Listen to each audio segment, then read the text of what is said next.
Let's introduce the topic and get going. Today we're going to be talking about outsourcing, and I imagine a lot of you are a solopreneur, or you're running your own small businesses, and the challenges of the opportunities. It's a kind of a double-edged sword. The challenge and opportunity of outsourcing and finding a virtual team is can be a little bit daunting, but can be also rewarding if it's well done. Now, we've been on a journey with dottotech of building a virtual team for about 3 years now from when we started. April, you've been with me for over 2 years now, I think. I have. I get to see your smiling face regularly. That's Does right. Does that sound better? My sound, I changed my connection. Okay, hopefully, yeah. We'll see. It sounds good to me, so I'm not positive. I'm not positive on anything there. For a few of you that are getting that the feed is giving you issues, just click on reconnect. If we ever drop a call, just reconnect, and that's what you should do. Steve, my sound is echoey. Well, we'll see if it's now that April has changed hers, because typically it's going to be coming from hers. Okay, but back to the topic, which is outsourcing.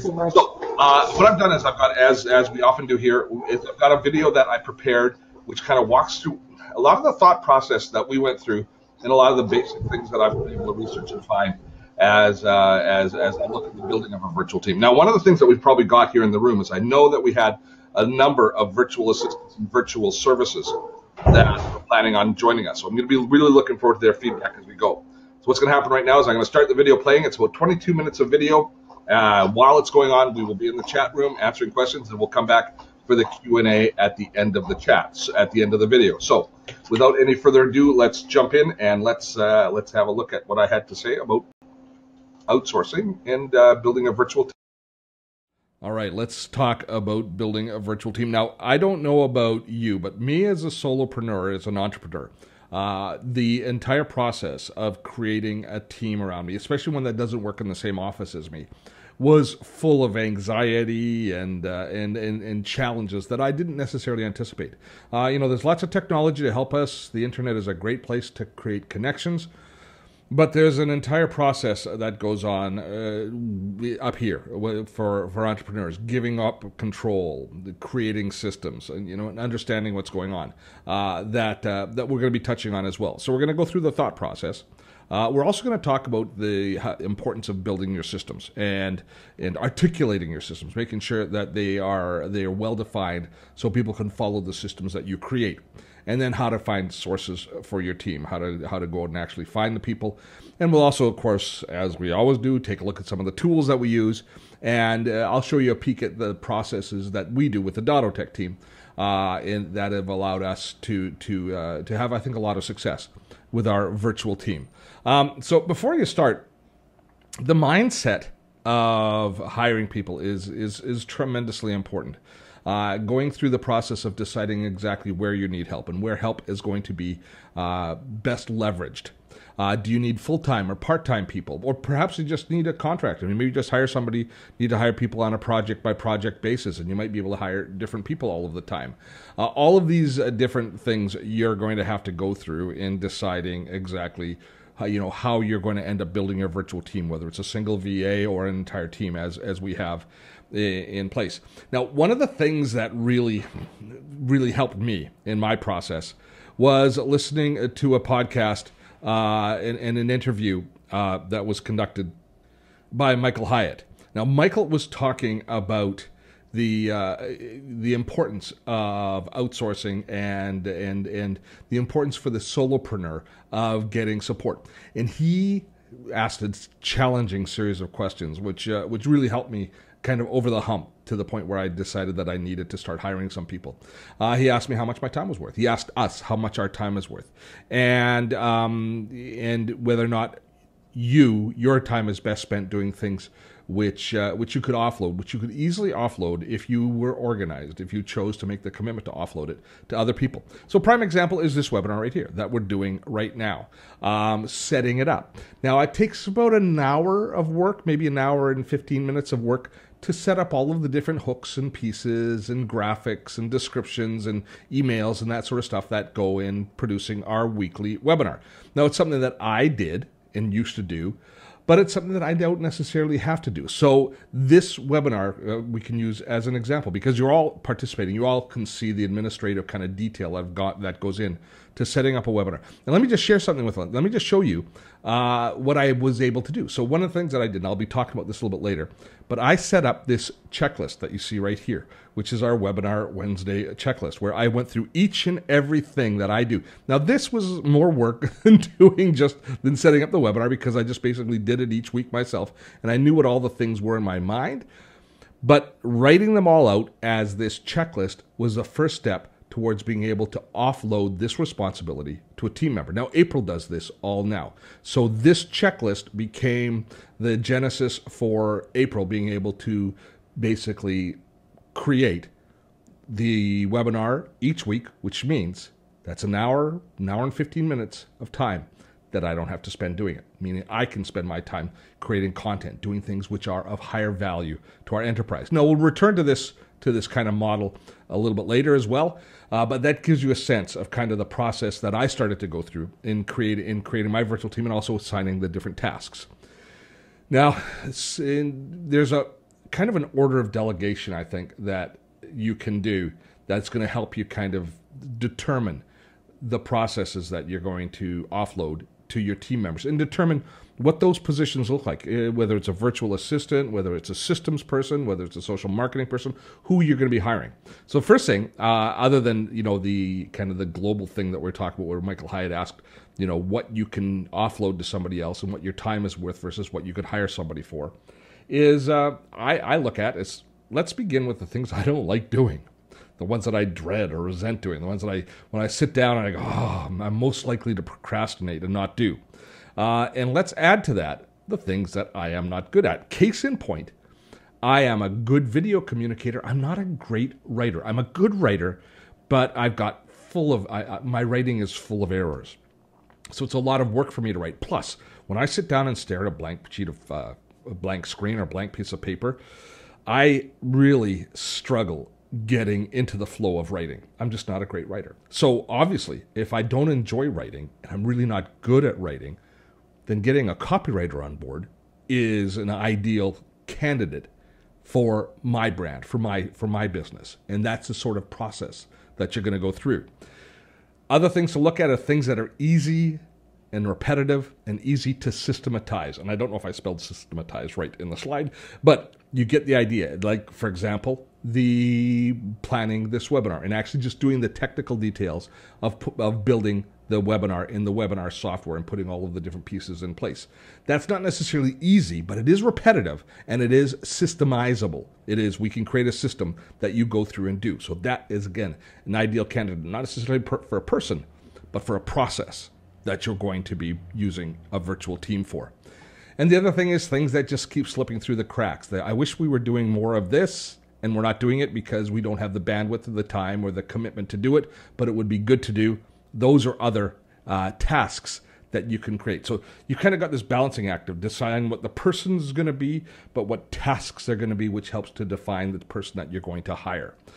Now, if you need a little more kind of research to help you determine exactly where you spend most of your time, I've installed a tool, and we've shown you this before. I've installed a tool on my computer called RescueTime. Now, what RescueTime does is it monitors my online activities or my activities while I'm using my computer and tells me at the end of the day or at the end of the month what I've spent time on. And you set goals and objectives, and you can determine what's productive time and what's not.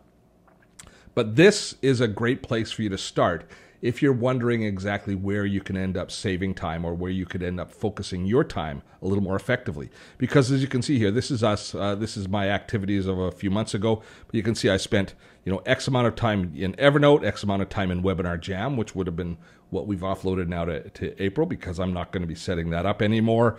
In the accounting software, in our website, you can see exactly where I spent my time. And that's broken down into business, design and competition, communication and scheduling, and also entertainment, which they consider to be kind of non-productive time. But if you take a look in this and you say, wow, I didn't realize that I spent X amount of time in Twitter or X amount of time in Photoshop, I spent a lot more time than I realized, then that's going to tell you that that might be a good candidate for you looking to offload some of that responsibility, especially if it's not time that you know generates revenue. If you're looking to spend more of your activity in revenue generating and less of your activity in kind of administrative side, a tool like RescueTime is really going to help you determine and see graphically exactly and accurately what you are spending your time on. It's a great tool for helping through that decision-making process. Now, Michael Hyatt mentions in the webinar that are in the podcast that I listened to, and I agree, that there are things that you don't want to delegate. Your high payoff activities, the things that you do that really make money. Designing a course for me. That's something that really makes us money. I'm not going to hand that off to somebody else. High profile activities, ones where you're going to be seen by the public and your brand, and you've got to make you kind of decisions on the fly, and you're really representing your enterprise. That's something that you might not want to delegate. Strategic activities, your planning activities, planning out the year, your revenue, etc., that sort of stuff.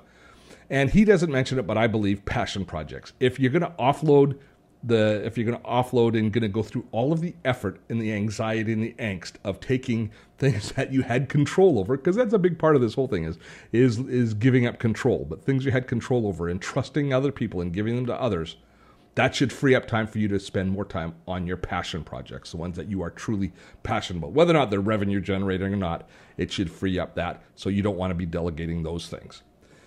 We always wonder how much you should spend, and it's a touchy topic, of course. If you're outsourcing overseas, you can spend as little as $5 an hour for a lot of administrative functions, and probably they can be done quite well.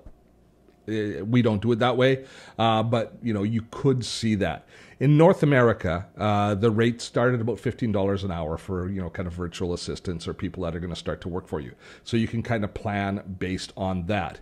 But I would encourage you, as you're doing this, not to look at how little it's going to cost you, but instead finding the right person that's the right fit, that it's worth you spending more. So making sure that there's some headroom, because hopefully you're going to see so much value out of these additions that you add, that you're going to be willing to spend more to keep them happy, to keep them on board, because once they're an integral part of your team, you want that to become a well-oiled machine.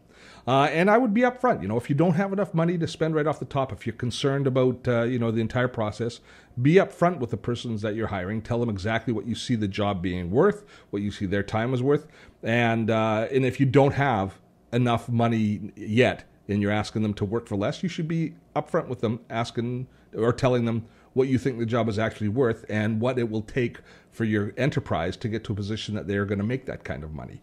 Open communications, I think, are tremendous. Remember, they're not going to be in a position that they're physically in the same space as you, so you've got to create and engender a trust and a relationship through excellent communications, because you've always got this distance, and you're going to be often communicating through some sort of text-based scenario. So you've really got to work hard in your relationship building with the people that you're hiring. At least that's the way that I feel about it. So the first steps that I did before I started even looking for people way back was I started to create Evernote notes, which had the different processes that we could start to offload. One of the first things that I offloaded myself when I began hiring a virtual team was the SEO process of taking our videos and doing all of the work on and adding the thumbnail images and the tags and the description and all of the things that we had to do on YouTube. And Jen started to do that with us very early on, and it freed me up. Every video that I published, it took an hour off my plate, and it was magic. It was such a wonderful thing. So articulating those processes, defining those processes, as I showed you a little bit earlier with the webinar jam note, that's a great place to start. Record your process. And using a tool like ViewEdit. Now, we've shown ViewEdit before, but ViewEdit is a little tool that plugs into your web browser and allows you to launch a little video section. It allows you to launch a little video recording of whatever you're doing. And you can record this with your screen and with your camera, your microphone, and you could describe processes, record them, and then save those videos very easily without going through all of the screencasting stuff that we do for our high-end videos, or this video here represents. But a simple, quick little video that you can record and store, which allows you to walk through each of the different processes. A tool like this is a bonanza for as you start to set up a virtual team, because every little thing you do, every little step you take, sounds like a song, you can define, you can record, and you can share with your virtual assistants as they join, and it becomes a terrific training tool for you. So a tool like ViewEdit is, in my mind, one of the best tools that you can consider for this kind of process. Now, we'll send you an email with the different resources that we have available, some of the resources. But the two places that I really turned that have taught me a lot about outsourcing and made me think long and hard are, first of all, Michael Hyatt, and secondly, Trivinia Barber. Now, Michael Hyatt, you should well know. I've mentioned him already in this broadcast. But he has some great resources, some great posts around outsourcing, and it makes you think long and hard about where the value lies in outsourcing and hiring a virtual team. He really gave me the confidence to move forward in building our team. Trivinia Barber, you might recognize the name Trivinia. She was for a long time Amy Porterfield's virtual assistant, and Amy used to just gush about what Trivinia brought to the table. One of the things she's really good at is helping people overcome the entrepreneur side or the management side about giving up control, about making sure that you're supporting your team as well as possible. One of the things that you really have to take on as a responsibility as an entrepreneur now, building a virtual team, is it's your job to ensure their success. And you do that by communicating properly and by giving over control and allowing them to do the things that they're going to do best. It's a challenge for all entrepreneurs, I think. Trivinia is really good at helping overcome those issues. Of course, sites like Upwork and Fiverr are great resources for you to go and find talent and to kind of start the entire process. To be fair, though, every one of the people on our team has come word of mouth, has come from networking and different opportunities in that space, which is, I think, probably in a lot of ways the best resource that you're gonna have for building your team. Now, once you're starting to bring people together, you've got to encourage communication between the individual members of your team, not just between you and the team members. The more that they converse, the more that they talk back and forth, the more smooth all of your operations are going to be. Now, for that, the tools that we use, of course, Asana and Slack, they're the tools that we've used, that we've been using since the beginning. We've talked about them in other webinars, so you've certainly heard us talk an awful lot about them. But all of our conversations live here in Slack, between me and team members and between all of your different team members. So using Slack as a conversation tool, as a communication tool, or something similar to Slack is essential. And then also for us, the ability to use Asana and to build all of our different pieces into Asana has been essential. The fact that Asana has added this board template where you can have different tasks visualized almost as index cards or as like you see here. So here is next week's webinar all being brought in and put in place, and you can see each of our different team members has different tasks assigned, and all of that relates back to that checklist for Webinar Wednesday that April goes through as far as making sure that each little piece is put in place for the webinar. This isn't just an hour and a half of my time that I don't have to spend.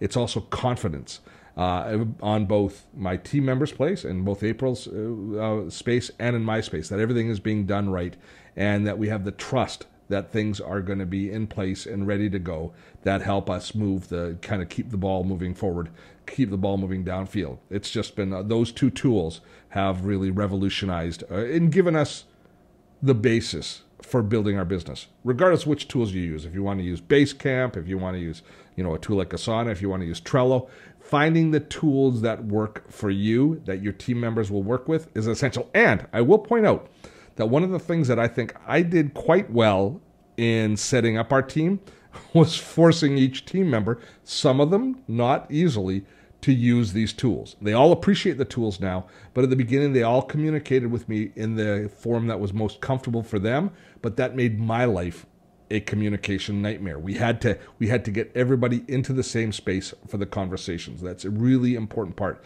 of a virtual team. It's not acceptable having one team member communicating with you in Facebook Messenger, another by email, another person using Slack, another person texting you, or these sorts of things. That's just not acceptable. You have to get everybody on the same page. I think the other aspect that it takes some time to kind of get to is building trust. You're used to kind of we're used to, at least in North America, valuing people's time more than the task that they're doing. So you're being paid by the hour as opposed to being paid by the task. Now that is changing in some aspects, but it creates there's a value equation there that you have to kind of come to terms with yourself.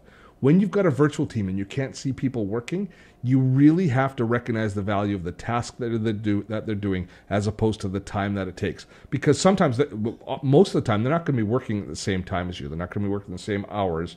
So creating a value and an understanding of their time and what they're doing and the value of the task that they're doing is essential. So instead of looking at this being an hour's work, if you can look at it, this is worth $20, you might be farther ahead as far as coming to terms yourself with the budget that you're spending and how you're spending your money.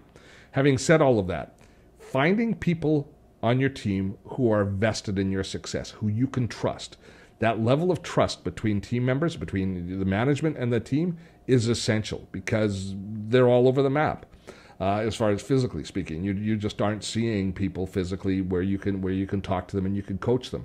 So finding people who are vested in your success, who understand what success looks like to you and are on the same page as far as building for success, that is essential. And I can't speak highly enough of the fact that our team, each individual member of it takes as much pride in dottotech as I do. At least I believe that's the case. And they all push us to do something better, and they take pride in it, and they're all moving in the same direction. And so when one of us succeeds, we're all succeeding. It's a really nice, it creates a nice environment, but it's something that leadership can establish, and you can establish right from square one. So what does this team look like that I'm talking about all the time? I'll just quickly go through how the dottotech team is built. Now, this is over about a 2.5 or 3 year period. Jen started with me originally, and Jen started as a VA, kind of doing everything for me. As the business, the opportunity has grown, she now she manages our social communities, which is a big challenge because we're in so many different social spaces, and she keeps our community, which is essential to dottotech, that keeps them informed and keeps me informed of what's happening and manages that conversation. She does a lot of other little things as well, but that's her main task. April was the next person that we brought on board, and April managed all of our systems. So I built the Infusionsoft installation for dottotech, built the mail list, started all of that sort of stuff, but April is far more skilled at managing Infusionsoft than I would ever be. So she manages all of our administration and systems, and anything that's from that aspect now falls onto her lap. For example, setting up all of the webinars. The reason it's logical for April to be doing that is each webinar we're capturing email addresses and we're communicating. It's all through those systems. It's perfect for April to be managing. So we see her role growing within our systems. The next person we brought on was Liz, and here we see an example again of growth. Liz does all of our video editing. She was brought on to refresh the dottotech videos, but she's a talented graphics designer. She's a talented web person, and she looked at what we were doing and she said, "Steve, we can do so much better in this space." Talking about what we were talking about earlier as far as pride and as far as people being vested in our success, Liz is a prime example of that. She said, "I'm proud to be part of dottotech, but we can look so much better if I could redesign this page, if I could redesign these graphics for us, if we could." Now she's in the middle of redesigning our entire website. So that's a prime example of a person being brought onto the team for tasks and then her role growing. And Sophia, if we look at a prime example of a person who offloaded responsibility for me that caused me tremendous anxiety every day, writing is not my thing. I have a lot of anxiety about the written word. Looking at a blank sheet of paper for me is terrifying. Sophia does all of our copy. She's offloaded that. And again, we've seen a person who looks at their role saying, "Hey, we can do better in this space." When we were doing our webinar Wednesdays, when we launched them, it was Sophia's idea to take each of these webinars and turn them into mini courses and ultimately build the webinar archives, which now delivers so much value to our Patreon community. And that's because she said, we can take each webinar, we can add we can add additional content and additional value, which she researches and she puts together, and we can build it in. And she figured out a system that works for us. So each person has brought so much to the dottotech team that makes us successful. And that's really, I think, what an ideal virtual team should and can look like. So I think it's time for us now to maybe jump in and answer some of your questions. And we are back. That was seemed to run pretty well for most people. We still have about 200 people online, so obviously the video is feeding okay. We don't have too many questions.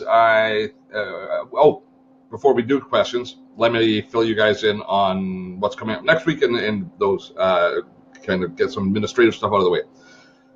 First of all, tomorrow we are planning, we are going to be starting a new weekly series on dottotech, which is an Ask Me Anything. There are a lot of questions. Actually, most of the questions that we have are not related to outsourcing that we've got, and we are actually going to be doing a weekly Ask Me Anything, which we're going to deliver on Facebook Live.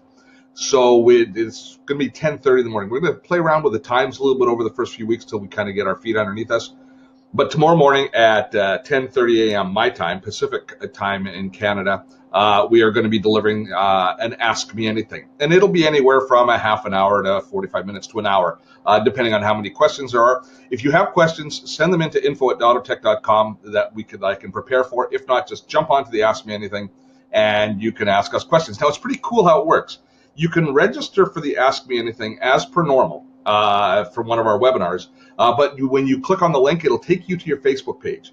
It'll take you to the Ask Me Anything, to our Facebook page, sorry, as we launch the Ask Me Anything. So actually I'll get Jen to drop the link in for the registration tomorrow. And really, above anything, what it does is it reminds you that we are indeed doing that it is happening. It's more of a reminder than anything else. When you register for it. If not, you can just pick up the feed coming through Facebook as well. And of course, the replay will be available for that on our Facebook page, on the dottotech Facebook page, so you can check it out at any point. So that's for the Ask Me Anything. I'm going to jump over and I'm going to pop in and I'm going to launch a slideshow to let you know. Next week, coming up on the show, we're going to be talking about Social Inbox Zero. The new Agora Pulse is out, and it is a thing of beauty. So next week we're going to be talking about Agora Pulse. Jen's going to be helping us a lot because she does a lot of the training and support for Agora Pulse. So that's going to be next week. So if you're having trouble keeping up with all of your Facebook conversations and Twitter conversations and Instagram conversations and YouTube conversations, all of the dialogue that happens in social, especially Twitter and Facebook, Agora Pulse has the solution for you. It also allows us to schedule posts and to do a variety of other things.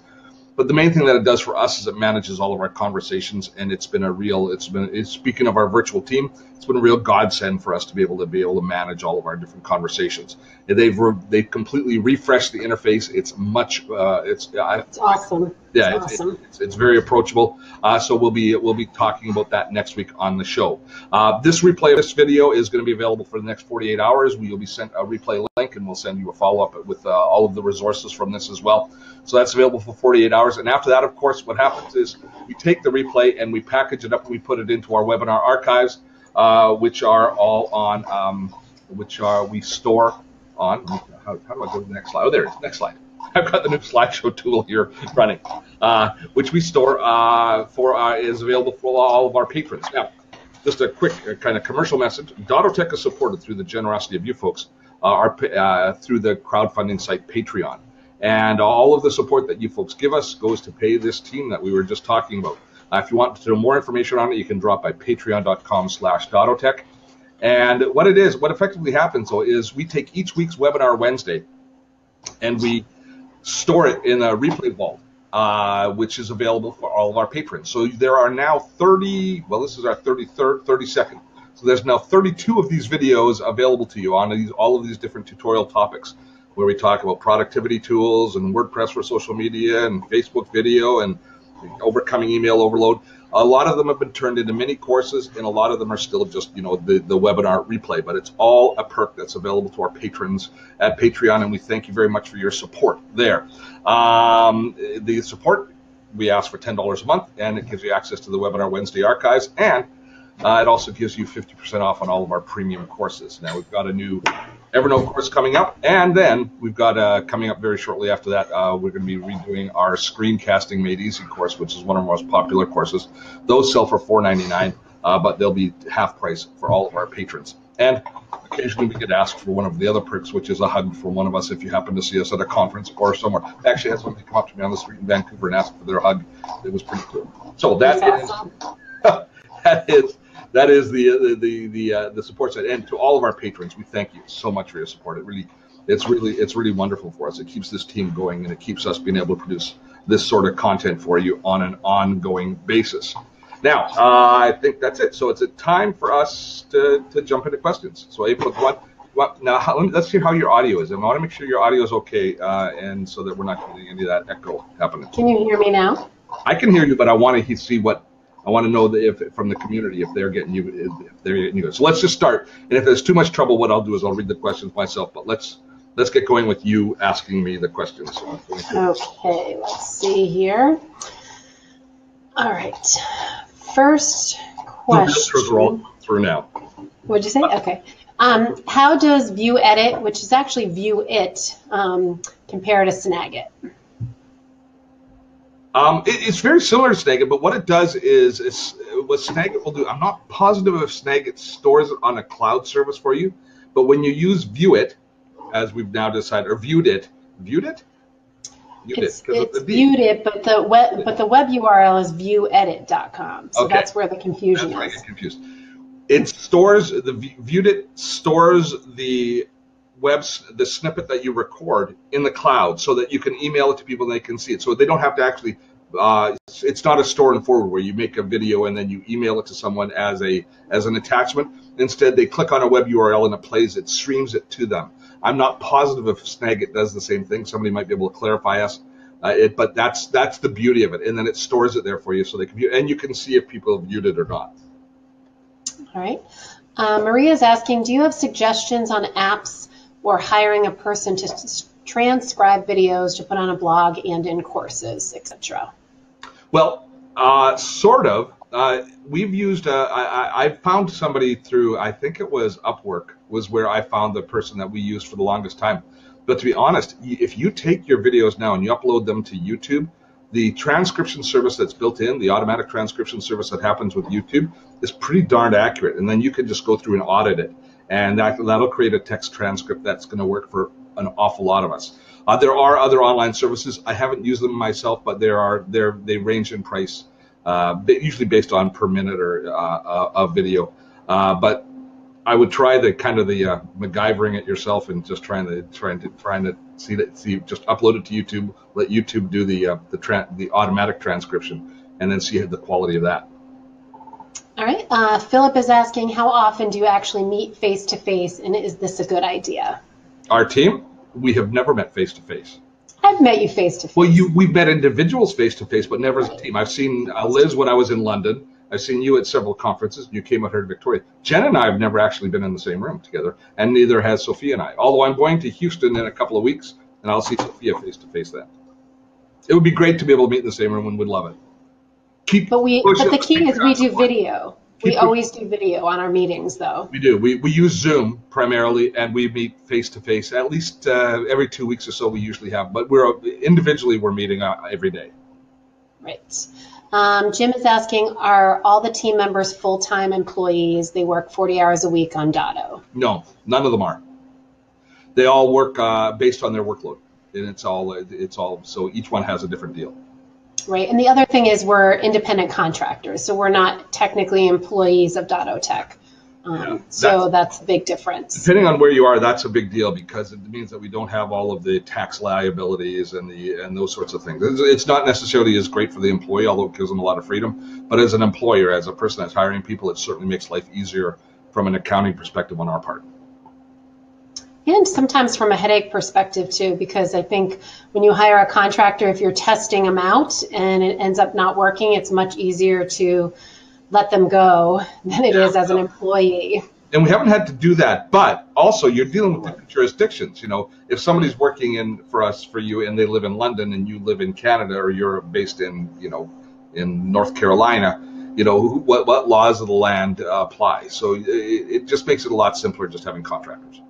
Yeah, great point. We had an employee in Tennessee that was a contractor turned into an employee, and the tax difference and the tax hoopla that we had to go through to employ them was a pain in the butt for sure, especially as a small business owner. And we've got people in 3 different countries, in Canada, the United States, and England. All right. Is ViewEdit available in other than Chrome? You know? Oh, I don't know. It might be just a Chrome extension. That's a good question. I can take a peek here. Jeff is asking, where do you look first for finding people to build a virtual team, both in the U.S. and overseas? Well, you know, I would, if I was starting from scratch. Now we had word of mouth recommendations that got us started, that got me started. So I didn't actually have to do my search from the beginning. But I think that I would probably, if I was looking to hire somebody, I would either talk to a service that, if I knew that I had a body of work that I was going to be stepping in the deep end of the pool and getting somebody on board, I would consider going through a service that trains them and also trains me. I think the biggest issue is, I think the biggest factor that guarantees success is how well you are trained, not necessarily how well your VAs are trained. Because if you know how to communicate and how to dispense the tasks and how to create the structure, then it's going to be successful. And that's one of the things that services will offer, which I think is a boon.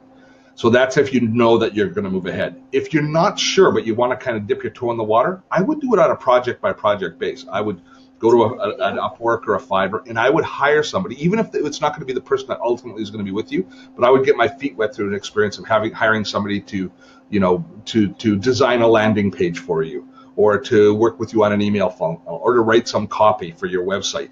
And then you would hire them, or to write a series of blog posts for you, or something like that, where you hire them and you get used to the dialogue and the conversation that happens and how it works in a virtual space, and get your feet comfortable as far as then managing a person from that perspective. And after a couple of projects, you might find the person that you're going to ultimately want to work with, but you're going to have a much better understanding of how you react in that environment, which, as I said, I think is a bigger factor in the success of the venture than ultimately the person you're going to find. Because, you know, if somebody's, you know, you're going to find good people.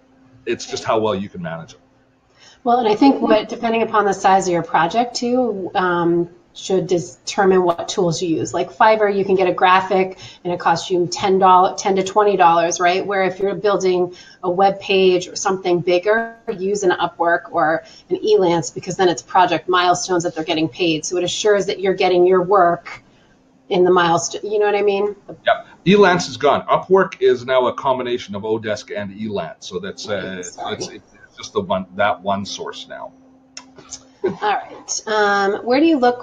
Where do you look first for finding people to build a virtual team, both in the U.S. and overseas? I already asked you that, sorry. How do you deal with multi-continent and multicultural teams? Well, the multi-content, I'm not too sure what is meant, but everybody's got their specialty that they work on. One of the things we really encourage is individuals talking to each other, you know, individual team members communicating with each other, and Slack really engenders that. Multicultural is interesting. When I looked for somebody to do all of our transcriptions, I looked in the Philippines because they're native English speakers, and culturally they have a very similar set of kind of growth path as do North Americans. And the reason that I was looking for that is because when you're doing little idioms and you know, the way that I speak in my videos, sometimes I'm doing a little bit of slang and stuff. I want somebody that's going to be able to understand that. So I was looking culturally for somebody that understood and was native English speaker as far as that goes. So you look to the regions where you can find that.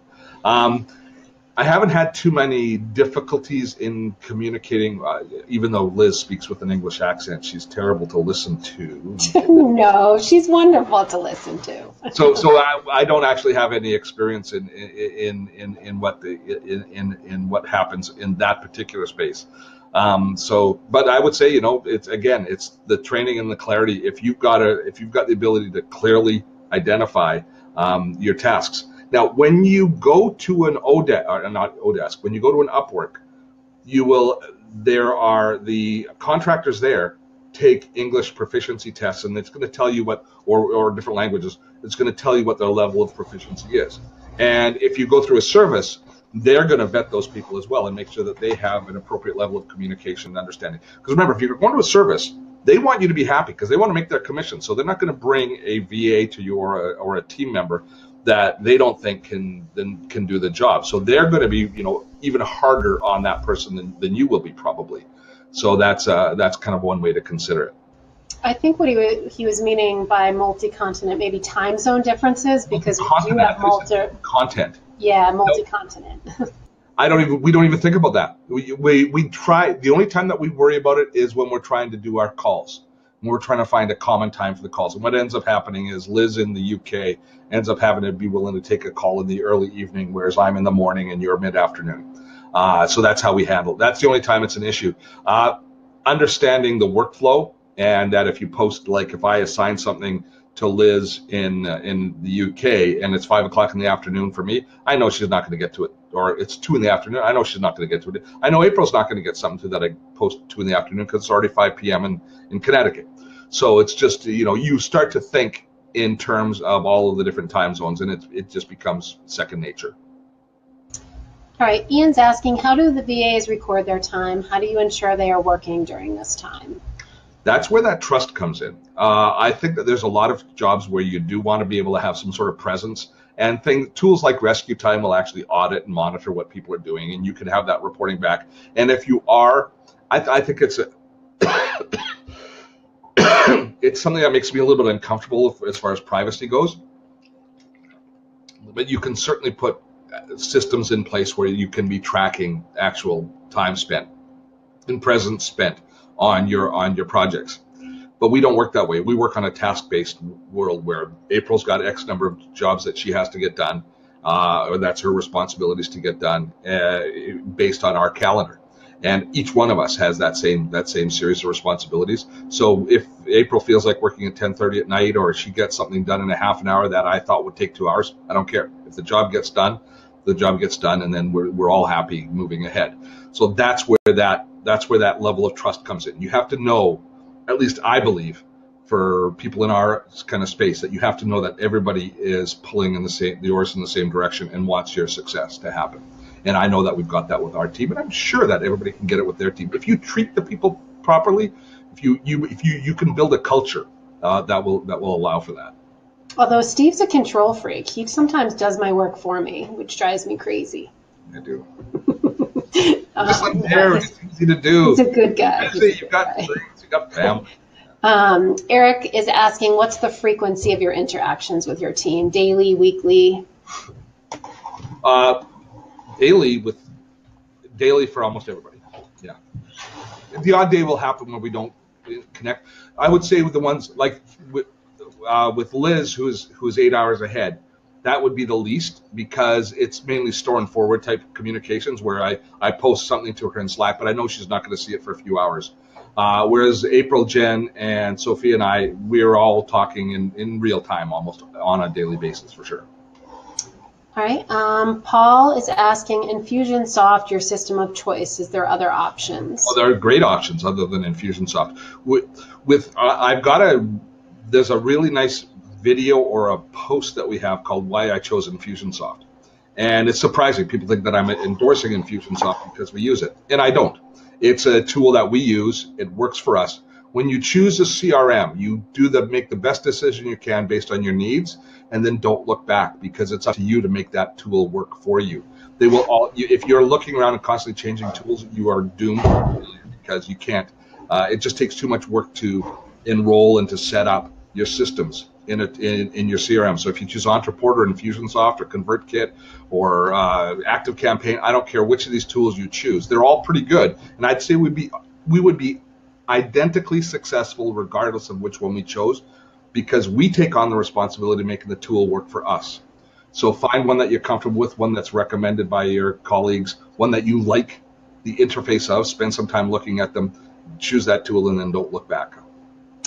Do you have experience with Fiverr, especially for graphics? I did. I've used Fiverr for real process intensive things. For example, we had a whole series of photographs taken, and I needed the backgrounds all changed to black and white. I was sitting on a bench. You'll see, we use these pictures everywhere, and I needed my foreground removed from the background. It's really busy work. I went to Fiverr. I found somebody that did it for like $3 an image for 40 images, and it was all done. And it was a little more challenging communication wise, but it got done. They sent me the first sample. I said, no, this is what you have to do with it. They understood. They went through and batch processed everything, and I paid them. And so yeah, I find Fiverr good, but you're not going to be looking for highly creative work. You're going to be looking for production type work. That's my opinion of Fiverr. I would agree. I use it for when I'm creating a social campaign that I want lots of branded graphics with certain things on it, and it's a great inexpensive way to get the work done faster. Yeah, and you'll see there's a breaking point that it's quicker to do it yourself, and it's quicker for them to do it. To remove 40 background images, I mean, Liz could do it, but why would I have my graphics designer doing that kind of production work? Right. Where did you first meet your team? Jen came as a recommendation. She was a part of actually Sue Zimmerman's community, and Sue said that there's somebody I was looking at hiring, but she didn't have a spot for her, so she recommended her to me when it began. April and I sat together at a Kim Garst dinner at Social Media Marketing World, and it was almost 2 years from the time we had dinner till I hired you. I think it was about a year. Yeah. A year, yeah. And because I hadn't invested in Infusionsoft yet, but once I invested in Infusionsoft, did this initial setup, I went, wait a minute, there was this person that I met, and then we reached out. Liz came as a recommendation from Jenny Brennan, who was working with us on our Facebook ads at the time, and Jenny also recommended Sophia, who was writing some blog posts for Agora Pulse, but wasn't getting full-time work from them, so there was an opportunity there. So it's all come word of mouth. But see, once you got one person on your team who's good, they want to add other good people, so they know other people. So it's that word of mouth recommendation becomes tremendously valuable. I would agree, especially because the expectation of people when you're working together on a team, which is awesome. And Facebook can be your friend here. I'm not sure I would post on Facebook. I'm looking for VA recommendations because you might be inundated with recommendations, but I think some private messages, reaching out, is a great way to start. All right, Donna's sharing. I'm looking to hire my first VA. I have several things I want to outsource, and I'm having trouble deciding which to do first. They are email, newsletter, and blog posts or social media. Any suggestions? I think I'm leaning more towards a blog and a newsletter. I can't speak to what would be the best place to start, other than if you kind of go through that matrix of what you're good at, what you're not good at, what frustrates you, and also what you can find somebody that's going to successfully do the job to your level of quality that you're going to want. So if blog writing, copywriting, that sort of stuff is a prime example. Typically speaking, if you can communicate the message, like in our case, somebody else can write the blog post, or Sophia writes far better than I ever do. And I look at them and go, that sounds brilliant. I would never would have said that way. So if you find, that's kind of the matrix that you're going to want to work your way through, and also what's going to free up your time. Just what's repetitive, what's systematizable. I know I said that word. I don't think it's a real word, but what can you create a system around that they can work towards? And that's, there's a joy in that to a certain extent of actually looking at, for example, that document that I shared with you, that I showed you, which is, how we plan each of these webinars.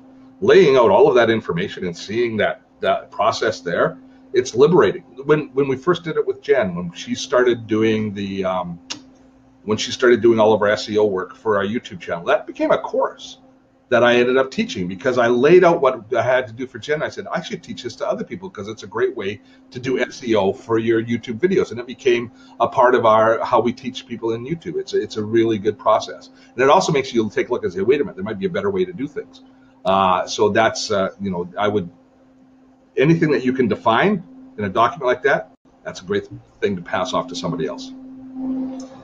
Scott's asking, what was your process early on in case one of your team members moved on? We want to grow the business, but we're concerned about disappointing customers if we lose capacity. That's a tough question. We haven't had that. We have a little bit. If you have built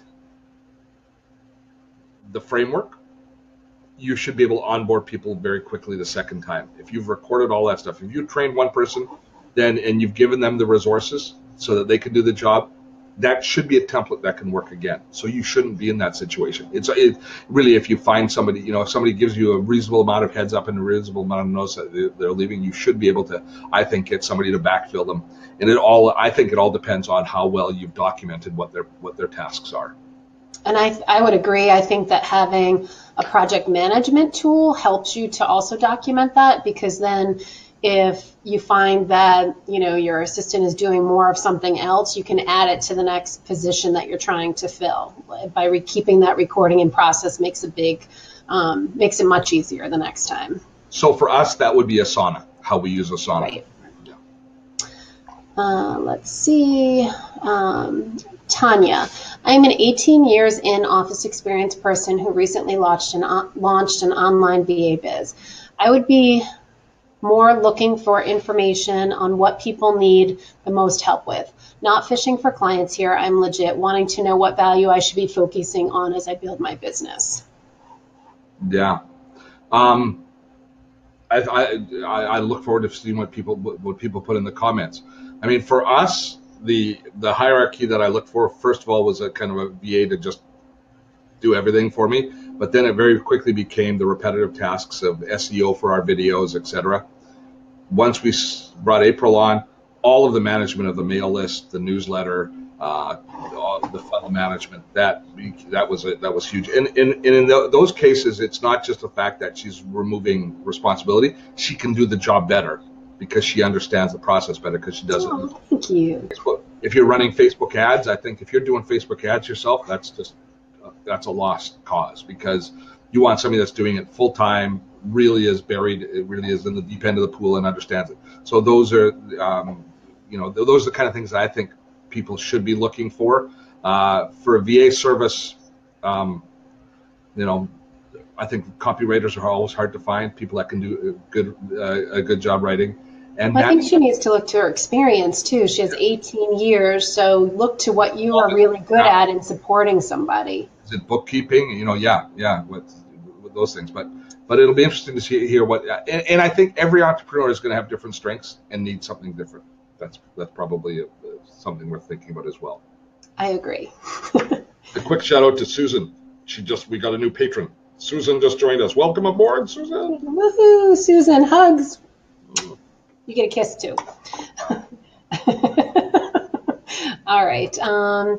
Rob says he does not like writing.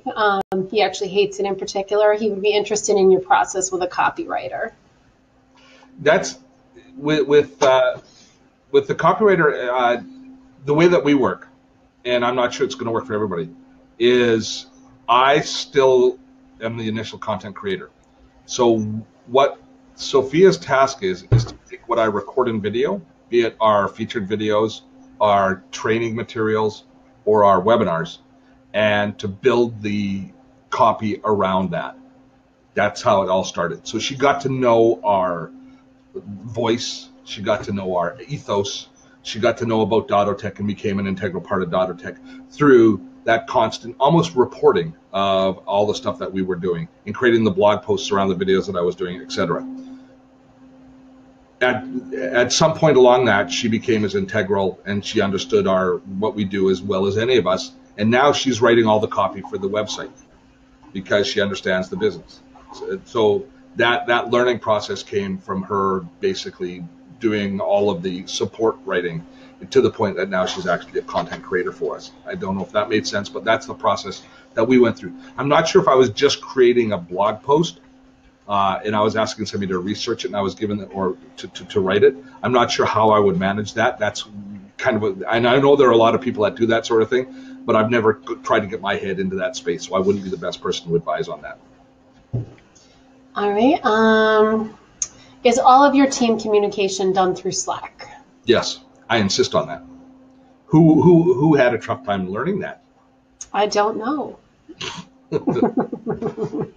I do. Well, I like it. There's a mobile app too, which I think is helpful because especially when we're on different time zones and I'm out and I've left the office and sleepyhead's just getting up at 5 a.m. So, all right. Are there sites that you recommend for VAs finding virtual team members? Say that again, the first part? Do you have any recommendations on finding VAs, like a service or anything like that? Yeah, I would interview the founder. I mean, here we've got a couple of companies here today who are VA services. Now, there's some, you know, like I mentioned, Trivinia Barber. You know, I think I'd heard she's a premium service. It certainly costs a lot, but having a conversation with the people who run those services is going to give you a good idea. I think it's worth the extra money. Don't be cheap with this. It's not about saving money. It's about growing efficiency, and it's about growth. Right. And so the money is now, sure, if you can get something done less expensively, you know, there is that equation. But if you're building it, you know, I would look at saving money on a project by project basis. But if you're building a team, you want something that you're going to move ahead in. So you want the best quality people, and you want people who you're going to train and who are going to make your enterprise better than it is, and they're going to bring their value to it. And so the money is important, but it's not the most important thing. Well, and like what you did, you brought people in doing certain tasks, and then over time have evolved to increasing more things as your business grows. Yeah. So I think you need to start somewhere, you know. I was bringing people in when at a point where the money was tight, but I was upfront with them as they came in. I mentioned something in the thing, and I think in the dialogue, I don't know if it happened with you or not, but we came to a price. But I also said, here's what I actually think you're worth, but this is what the budget really is. So we discussed the opportunity and what it was going to take for us to get to that next level. And to get to the point where they are being paid. They're not being paid what they're worth. Nobody on our team makes what they're worth. And don't get carried away. You're not getting it anytime soon. But having said that, knowing that there is that is the opinion of the management, I think helps. Right. And I think one of the things in my experience in working with you, and, you know, I work with other clients as well, is that you are very upfront and honest, and the communication is really good. And there's some months where it might not be as busy as some months that you make up that time where you're doing more than you did the month before, but it evens itself out. And you always leave the door open for that communication. Absolutely. Yep. And that's it. I mean, bottom line is, I don't want to go find new people. Not yet, anyways. Brian, we want to add to. We don't want to replace. There you go. I really need a VA, but I'm freaking out at the thought of sharing my passwords. Help talk me off the ledge. We use LastPass for that. Now they don't. April doesn't see my password. She just has access, and I can revoke her privileges at any time. Right. So LastPass is a terrific tool for doing that.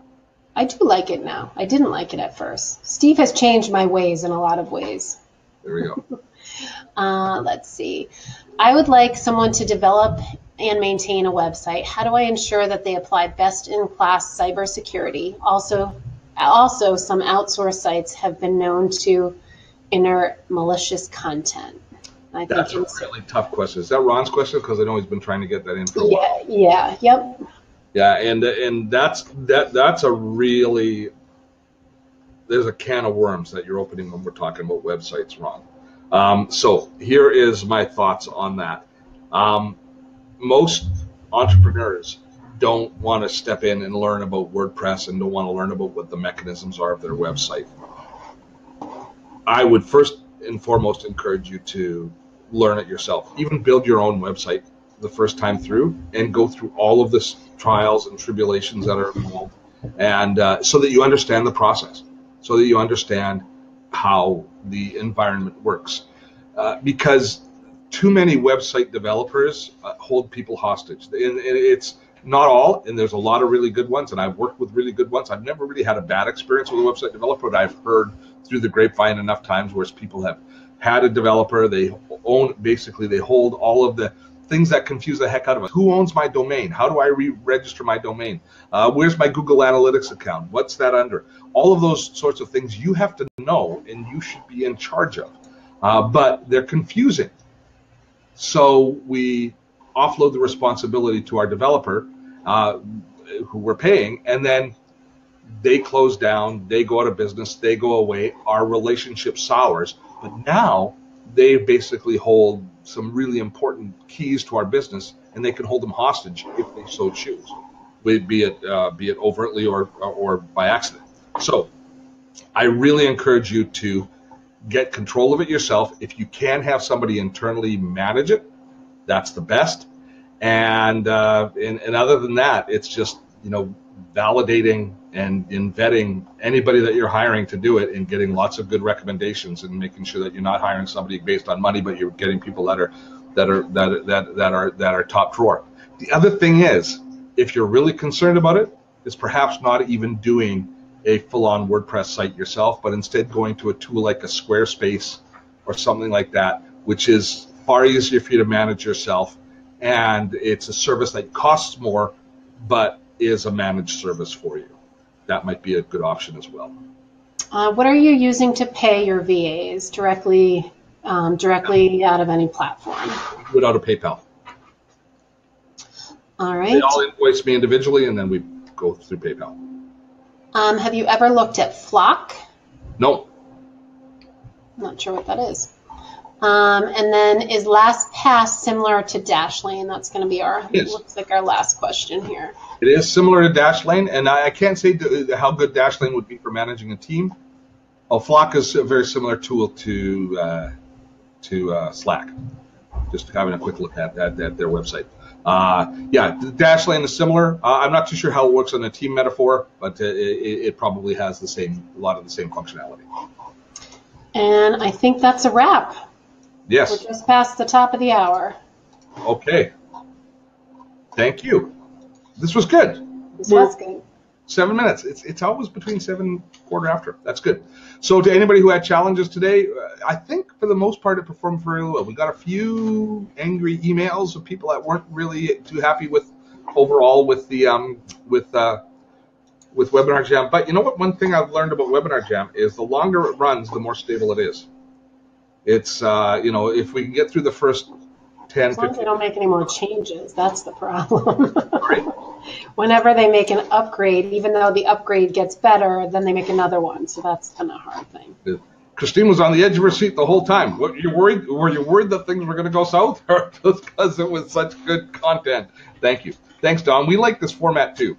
We do like it as well. So share the replay with your friends. Let them know about it. As we say, it's going to be available for you for the next 48 hours. To anybody that's signing up on Patreon, we thank you so much. To all of our patrons, thanks for being here with us. This will be in your archives very soon. And a lot of you in Patreon have not yet signed up for and taken advantage of enrolling in the webinar archive. So we get a few new ones every day in, but that's the best way to sign up to get access to all of the webinar replays. That archive is just the bomb. Sophia is working hard to add extra content for all of our different little mini tutorials that we have in there. Good. Tanya said no issues with the connection. Good to know. As April says, join Jen and me tomorrow, 10:30. We're going to do an Ask Me Anything, and we will. If you have any questions, send them to info@dottotech.com or bring them to the Facebook Live and ask the questions there. Thanks. What kind of questions will you get asked? Well, we'll see. Thanks, Jen, in the control room. April, thank you so much. Until next, join us next week. Sign up. You can put the link in, or we will send you by email the link for next week's Social Inbox Zero webinar. Till then, have fun storming a castle.